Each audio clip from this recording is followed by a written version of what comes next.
Tahukah kamu bahwa payudara seorang perempuan atau payudara seorang ibu yang menyusui melambangkan tentang Tuhan? Penasaran? Simak video ini sampai selesai. Sebagian besar dari kita pasti tahu lagu El Shaddai dan tahu artinya itu adalah Tuhan Maha Kuasa, tapi tidak semua tahu sesuatu yang tersembunyi di dalam kata El Shaddai. Tidak hanya sekedar Maha Kuasa, tapi jauh lebih powerful dari itu. Mari kita lihat dari kata El. El itu menggambarkan tentang nama Tuhan sendiri atau nama dari Elohim, dan itu menggambarkan tentang kekuatan dan keilahian. Selanjutnya kita lihat dari kata Shaddai. Akar kata dari Shaddai ini sampai hari ini masih diperdebatkan, tapi ada 3 kemungkinan yang mungkin adalah akar kata dari Shaddai ini. Yang pertama ada kata Shaddad. Shaddad ini melambangkan tentang Maha Kuasa atau kekuasaan yang mutlak.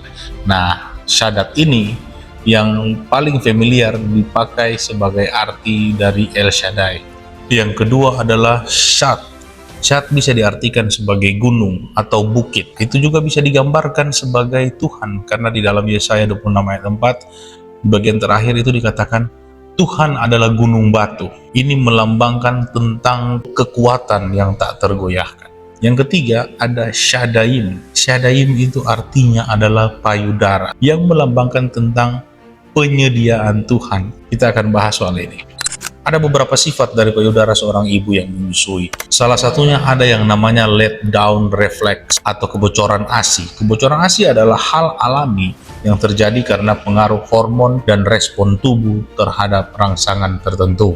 Penyebab kebocoran ASI itu salah satunya adalah dipicu oleh hormon oksitosin yang membuat otot-otot kecil di sekitar kelenjar susu berkontraksi dan mendorong ASI keluar. Dan biasanya itu dipicu oleh rangsangan eksternal, misalnya mendengar bayi menangis, atau memikirkan bayi, atau juga bisa hanya sekedar melihat foto atau melihat video sang bayi. ASI itu bisa keluar dengan sendirinya.